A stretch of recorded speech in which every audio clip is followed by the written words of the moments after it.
here we are again. And this is where we talk about things for Shout Out Saturday. We talk about, we share information that you guys give me. But right now, we don't have anybody. Nobody did Shout Out Saturday today. So we're just going to talk about people who did it last time as a courtesy. So for those of you guys who were Shout Out Saturdays from previous times, I can't remember all of them, but we're going to talk about Rose. Rose Boyd is actually one that did the last Shout Out Saturday. She had two Shout Out Saturdays in a row, and she just paid $10, and she was able to get, the two shout outs. So, we're going to just talk about what she's doing again.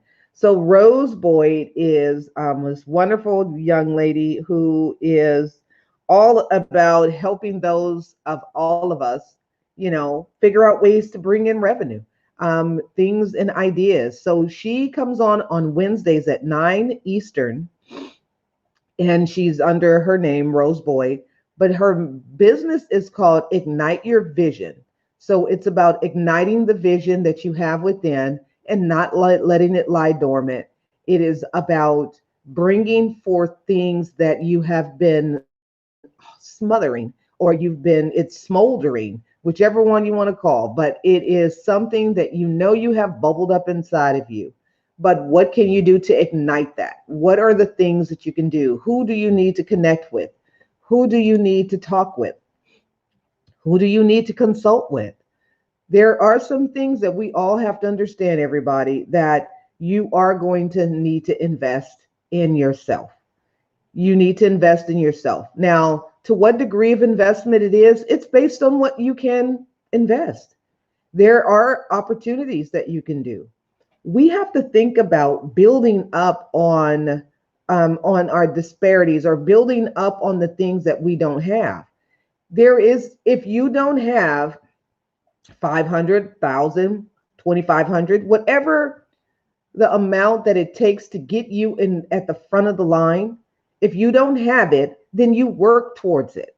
You may not be able to have it all at once, but what you do, you build. Be okay with building. Everyone wants the Instamatic house. I remember many years ago, I already had coined this theory. I called it microwave theory.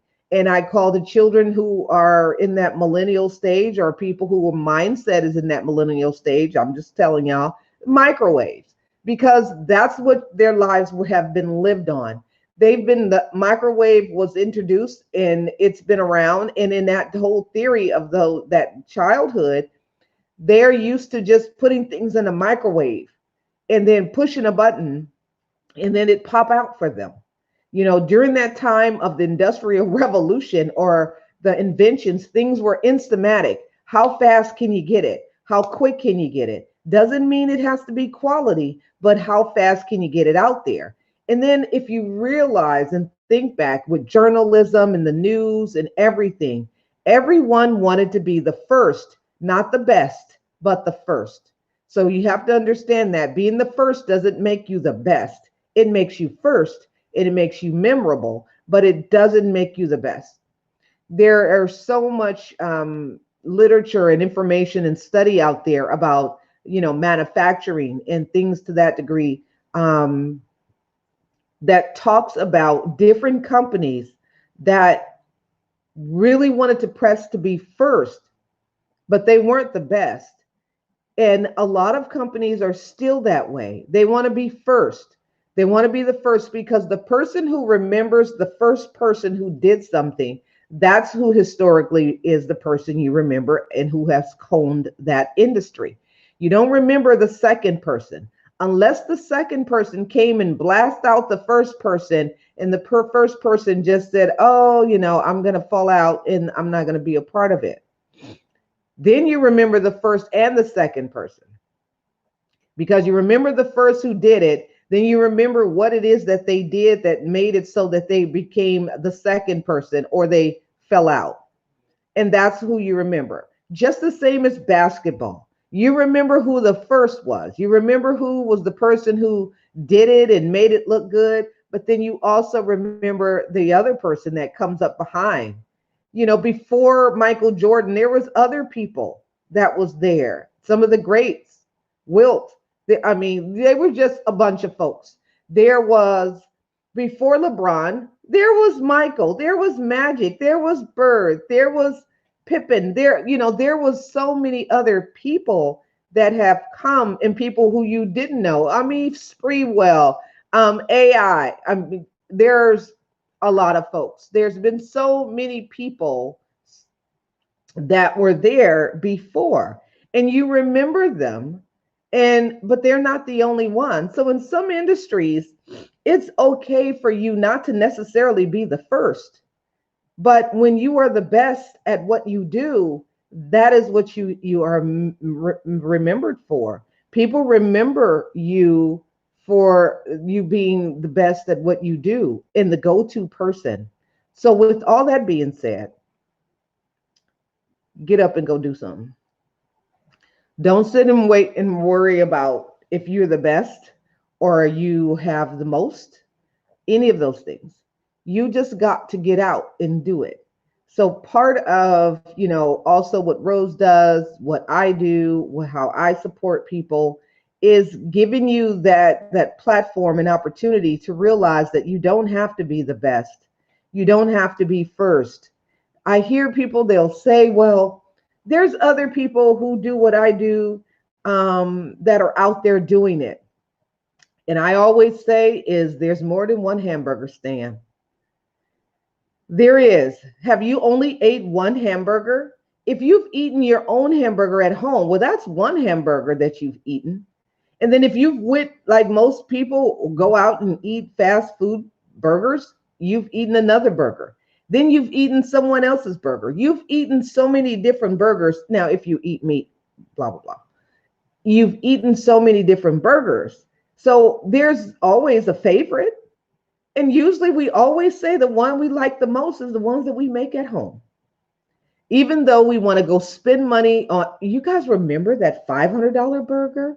Remember that they was using this Angus beef that was supposedly from some magical cow? Now, okay, I made that part up, but I was being sarcastic. But I'm just saying, the thing is that it was some magical cow. I mean, that cow had to be magical for it to be $500 for a hamburger. I mean, what we doing? Somebody who's in there making the bread. I mean, the lettuce was grown on Mars or something. I mean, what's happening? Onions, what they have? Onions that was just magical and they just popped up like Lucky Charms. I mean, I don't know, but it was $500. And I remember the hamburger. Just look it up. $500 burger. Hold on, let me look it up. $500. So it was some hamburger, $500. Hold on, y'all. Burger. The $500 burger, Las Vegas. What? Okay. The most expensive burger in the world cost a staggering, oh, hold on. It's a little bit more than that. $5,000. Okay, I knew it was a five somewhere, some type of five. And the hamburger is not all that big. Okay, I know we done ran off somewhere, but that's okay. I'm just going to take y'all with me. I'm not going to leave y'all. Y'all got to come with me on this journey. So just look real quick. This burger. Now, this burger doesn't look as big as a Big Mac. I'm just saying. There it is. Okay. This is the burger. It is $5,000. And those are the fries you get. And that's what you get. So the world's most expensive burger costs a whopping $5,000. $5,000. And hold on, let's see. And what it's going to give you. Okay, my computer done froze a little bit. Okay, it's coming. But you can see it. Okay, it has black truffles. It has some foie gras. Can't even say all that. But anyway, I'll figure it out. Features Yonggi beef. Okay, hold on. Okay, wait a minute. Okay, here we go. Okay, it's coming. Let's go back. Give me a minute because I had to disregard this thing. So we're going to go back.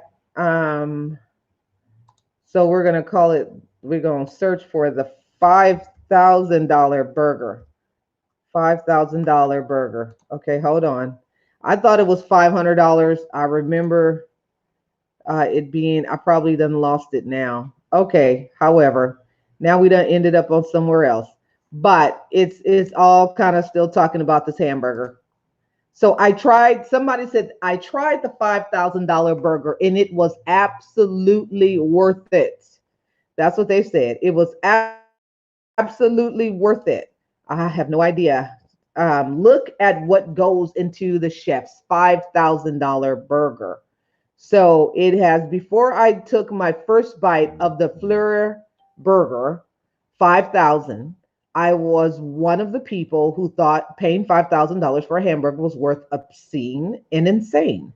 After all, a type of the one of the line burger from Shake Shack in and Out costs less than $10, and they don't get much better than that because In and Out has some really good burgers.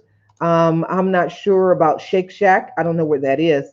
But when I found myself in the kitchen of Fleur, y'all help me with that, Chef Hubert Keller's restaurant at the Mandalay Bay in Las Vegas, I watched Keller quickly sear a patty of white Wagyu beef, $100 a pound.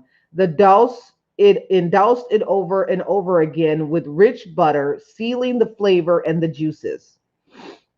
Okay, and that's what it is. Then I watched him slice the sear of few slabs of prime foie gras, $45 a pound, and combine the duck fat from more butter and saute mounted of sliced black truffles, 1,500 a pound, $1,500 a pound. After that, Keller carefully layered the three ingredients into a freshly baked brioche bun, and there they go with this burger. So again, my point is that there's the $5,000 burger. It's $5,000. $5,000 for the hamburger. And so what my point is to say is that do not underestimate yourself. Do not underestimate what you're doing. You don't have to be first. You just have to be good at it. And the thing is that you don't have to be the first to do it. You just got to be good at it and just do what you do. You know, again, as I said, there's more than one hamburger stand. And because there's more than one hamburger stand, you don't have to worry about your burger. Now, if this person here was sitting and saying, okay, well, there's In and Out or Shake Shack or whatever they called it. There's all these places, and I'm not going to even think about trying to be the best burger or selling my burgers for $5,000. How many hamburgers you need to sell to get $5,000? These people over here selling one hamburger for $5,000. That's a whole lot of time and money spent because you decided that your hamburger was going to be, made up of all of these things that they decided to do their burger for. Their hamburger is $5,000, and that's just period. That's what they said. That's what they did, and they're fine with it. If you don't get it, then that's just mean one hamburger they don't got to sell. They don't have to go make and put all that fanciness up under the burger. But point to say, get on up, get out there, get what you need to do it. Don't wait. Connect with somebody. And that's what you need to do. Basically, not sit and be thinking that, oh, someone else already has that. I'm not going to, do it because someone else is doing it. Don't let that be your reason. Don't let that be your reason. Let your reason be either you just don't want to do that anymore. Not that because someone else has it. We can't keep on factoring in other people into the idea of flow of what we are doing. We have to focus in on what we want to do, and we got to spend some time doing it and developing it. I have many ideas. Hi, good morning. I think that's Maisha. Maisha. Hold on, because y'all, I can't see y'all. Okay, yes, that's Maisha. So yes, hi Maisha. So Maisha, you guys, has this wonderful, wonderful line. It's called Message to You. And you can go and check out what she's doing. And she has these wonderful, and let me show you my socks, Maisha. So you were on when uh-oh, when I debuted the socks. Hi there. So I have the socks, and these are the socks. So I haven't worn them because I don't want to mess them up. But anyway, let me just put my hand in them like if I was wearing them. So this is the socks, and it says message to you. So these are really thick. They're not thin. They're warm. They would be warm. The bottom part here is the bottom part is thick. It's a thick sole of a sock, and then here the top part here that has her design on it that says message to you.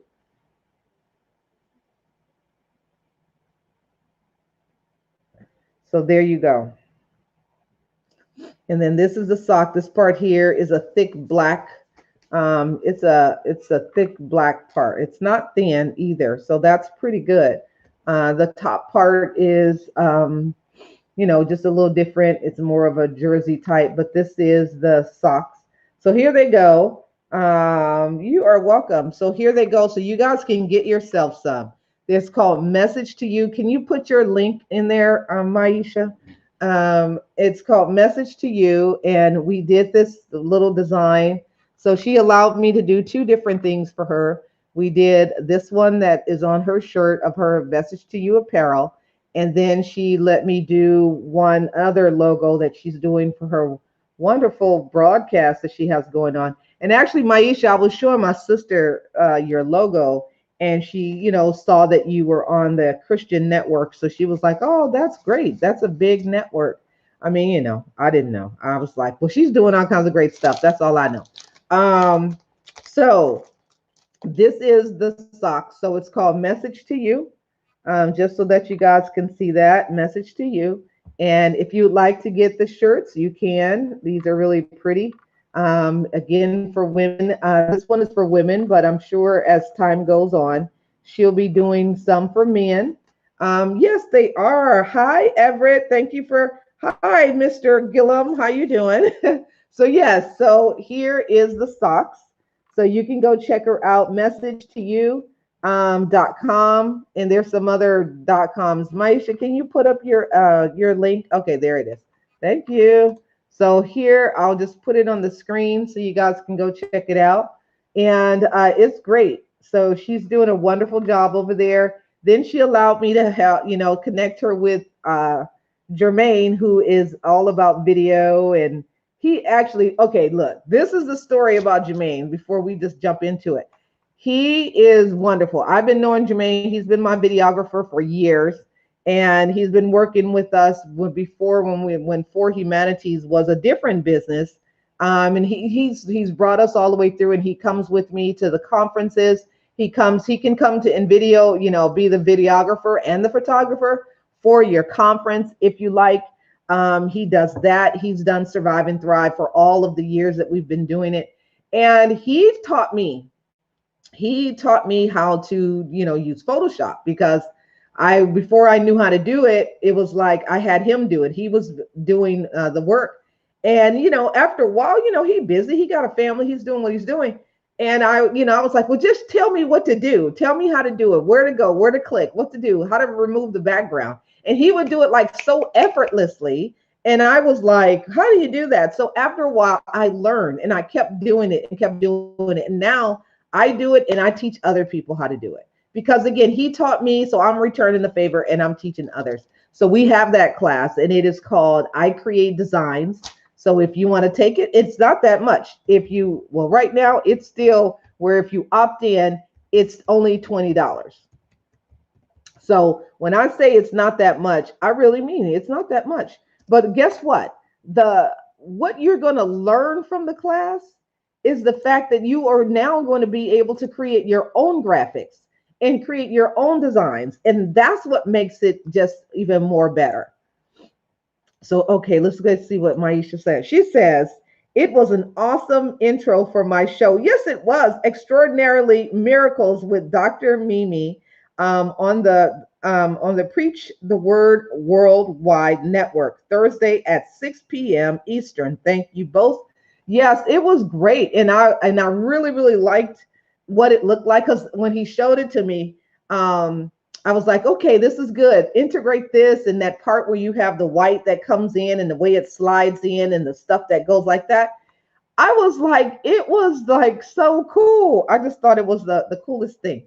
And yes, yes, it is. It is so great to have a great teacher and to be able to humble yourself, to be able to take in when someone is teaching you. Like I was on this thing last night. That's why I was late broadcasting, and I was like good and late, but I was in, it was a mixer, and her name was Dr. Bird, and she was talking about marketing and connecting and doing things like that. Oh, Han, thank you. And she said some things, and when you go into in different events and you listen to people, and I was like, look, you know what? I'm listening to take in information. I'm listening to see what people who are doing where it is where I want to go. I'm listening to them to see so I can gather all my information and nuggets, as they call, and picking it up and storing it. And she said some really great things, and it's not that we have not heard it before. It's not that we don't have a recollection or a thought of it. It's just that sometimes when you are ready to receive something, that's the time when it makes sense. Any other time, it won't. It won't store on you. It won't sit on you. It won't lay on you. It will not.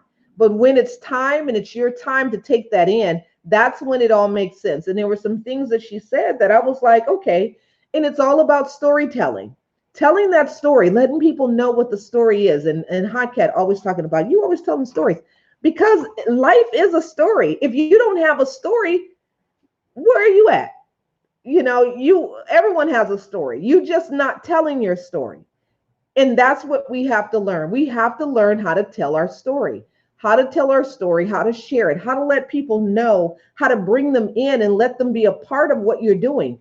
People have to have some commonality in things that you're talking about in order for it to resonate with them or to change their lives. That's just how it is. The transitional period isn't just automatic. Again, that instamatic microwave theory, it's not that way. It happens even if you bring someone something all right there in front of them.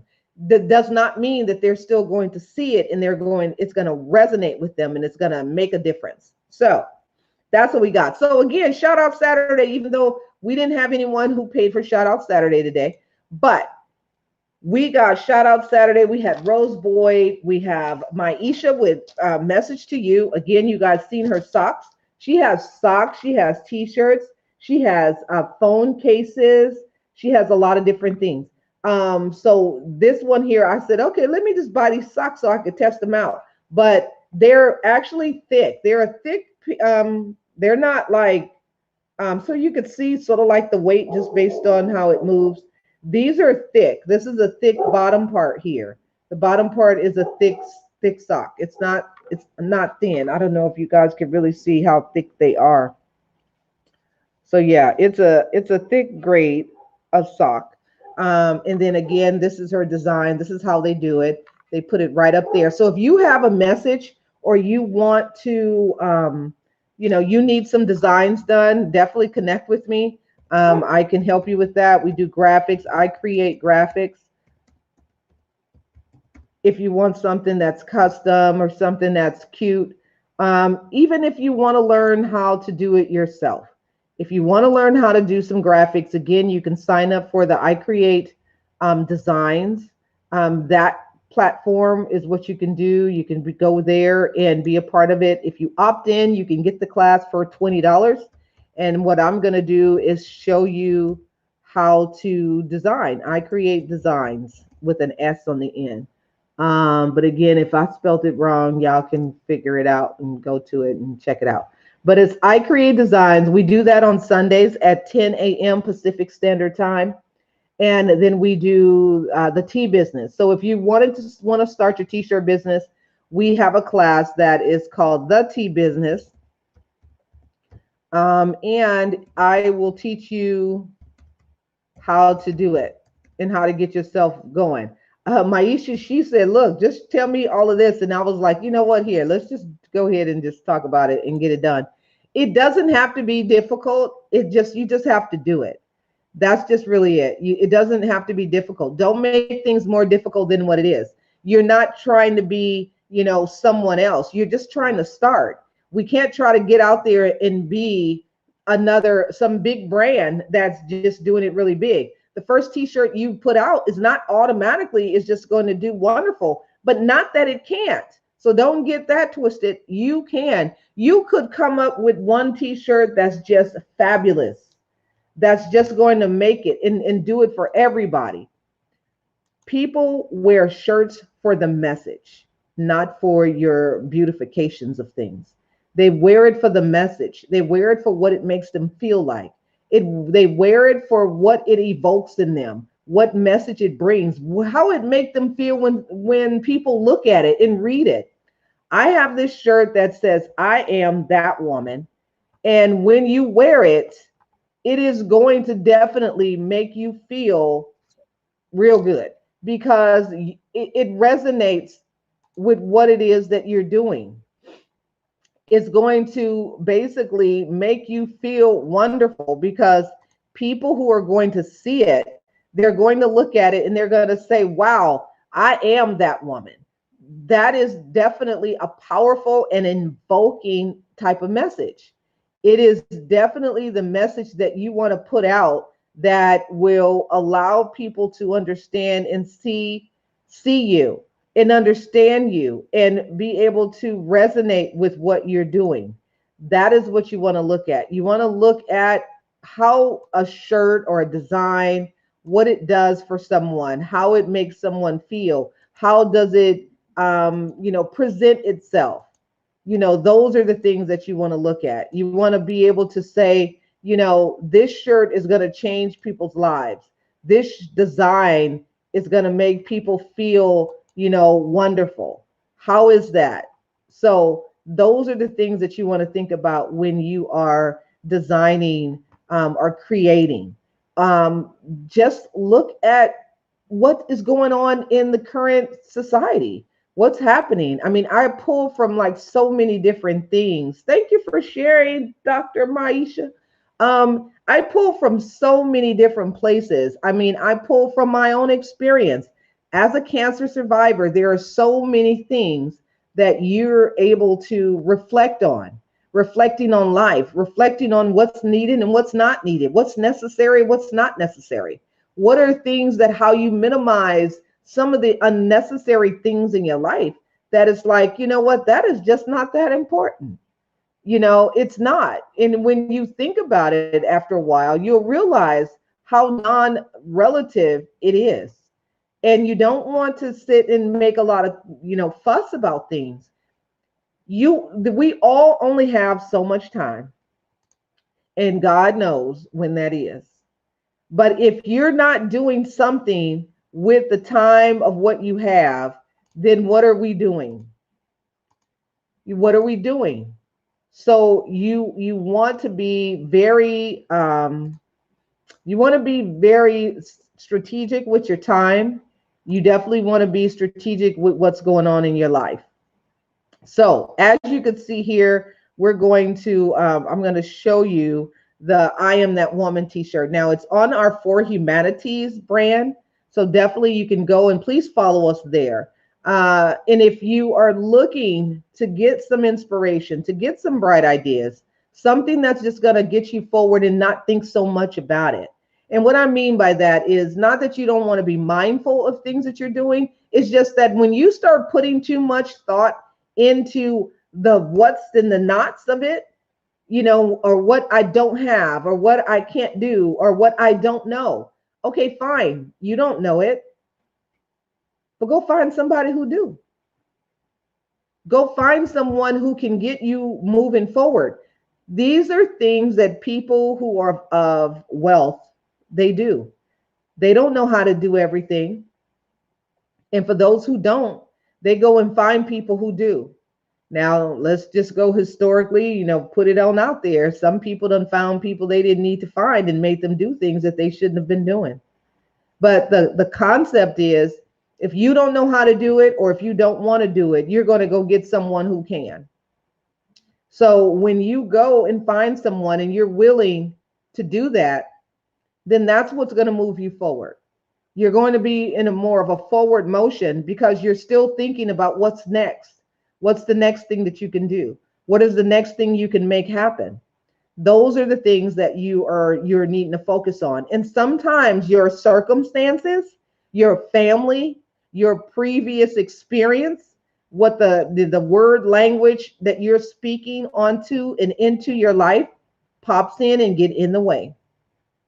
Then you start saying what I don't know. And I hear even just so many people who are very positive, but they will say, well, I don't know how to do that. I don't know this and I don't know that. And after a while, you done wrote down so many I don't knows over here on this side. You haven't even told me what you do know. Okay, fine. You don't know that. Let's move that over. But what do you know? What could I pull from to what you do know? And who do you know? Those are the things that we want to be focused on. We want to focus on that, because that is where your strength is going to come from. And that is where, when you look at protective factors, and when you think about protective factors, you're thinking about your resilience. Where is your resiliency? Where is where's your community connections? Where are those things? Where's the places that you connect with the social and emotional parts of yourself? Now, when you're looking at child development, or you're looking at development of families and things, we are all families and we all belong to somebody. So we can still use those same understandings, that same model to be able to look at your success. When you talk about your circle of influence or your circle of community, who's in your circle? And I always will say to folks who are definitely in my circle, stay in the circle. Stop veering out of the circle. Don't get out the circle. When you start seeing that you're pulling away and you're not connected anymore and you're not there, that's the place you don't want to be. You don't want to be out hanging out there, because hanging out there it's like the Matrix. You're going to realize that life is just a little difficult. You've got to stay in a circle. You have to stay in a protective circles. I mean, you see, just the same as humans and in animals and things like that, or especially beast thingies, or what you call them, cows and whatever, buffalo or whatever. They stay in circles. They stay in their circle of alignment. Whenever something happens, they get together. This is an instinct that is from humans to animals. They all do the same thing. They don't start veering all off by themselves. They don't start getting out the circle and being way over here. They stay in a close-knit circle. They stay there. And that is what we have to remember, to stay in our circle. Stay in a circle. Keep a circle of somebody around you who's in your outer and inner circles. That's something I would like for all of you guys to do. Identify who's in your circle. Who's in your circle? Who's in your circle of support, as they call it? Who's in your circle of support? Determine who's in the center of your circle. Focus on the people who's in that center of your circle, and then work your way out. Work your way out of that. Identify the layers of support or influence that you have or people have on you. So like if you say, my mom or my dad, well, what influence do they have on you? Identify that. Can they make you get up and go do something that you don't want to do? Yeah. Your children, what influence do they have on you? Do they also make you get up and do something that you don't want to do? Yes, for a whole nother reason. It evokes a whole nother emotion when your parents are telling you something and when your children are telling you something. Let's think about it for a second. When your parents are telling you to get up and go do it, you get up and do it because you feel obligated, because you are being told and given a directive to go and do it. And you get up and you go do it. and then it's done. And then you're kind of like, okay, fine, I did it. Are you satisfied? That energy is pulling from somewhere else. Now, when your child tells you to go get up and do it, or you know what I'm saying, they're not going to tell you, go get up and do that for me. But when your child needs something and you got to get up and you go do it, it's a whole nother feeling of why you're doing it and why you're making it happen. That emotion is a different place. It comes from somewhere else. It doesn't come from the parent-child relationship for you. It comes from the mother, the provider, the supporter, the caretaker experience. There's a different passion that comes from that. So if you have to use the difference in these people's passions or these people's influence on you to get you to get up and go and do some stuff that you need to do, then go ahead, then pull from it, use it. Tell yourself, if you don't go do it, little juju is gonna come and they're gonna be mad at you, and you know they're not gonna be able to go and get the things done that they need to. You know, if not, you know, say to yourself, you know, my mom or my dad is gonna be calling me up, you know, reminding me that I needed to do this. That's what's gonna happen. So whatever it is that makes sense for you to get you to get up and get done some things that you've been thinking about for a long time, then that's what you need to use and what you pull from. So with all of that, thank all of you guys for coming. Shout out Saturday. It's all about Shout Out Saturday. If you would like to be a part of Shout Out Saturday, you can just go to the Cash App, and it's $for humanities, and it's 5 minutes for $5. Okay, there it is. So that's what it is. And we'll be doing this tonight again. Shout Out Saturday after dark. So if you want to be a part of it, go ahead and check it out. And then on Sunday, we'll be doing PSA Sunday, and we will be doing the I Create Design class if you're interested in being a part of that too. So thank all of you guys. Thank you, Dr. Maisha, Mr. Ghulam, and Mrs. Dr. Ghulam. And all of my folks who popped in here, thank you guys for coming. And if I didn't see you, we had some folks over here that popped in. Thank you guys for all coming in here. So you guys have a great Saturday. Be well. Take care of yourself. Mark something off a list that you did, and at least one thing that you can get done today. At least that's my thing. That's my objective, is to get one thing done that I haven't done in a minute. So thank all of you guys. I'll see you guys later on. You guys have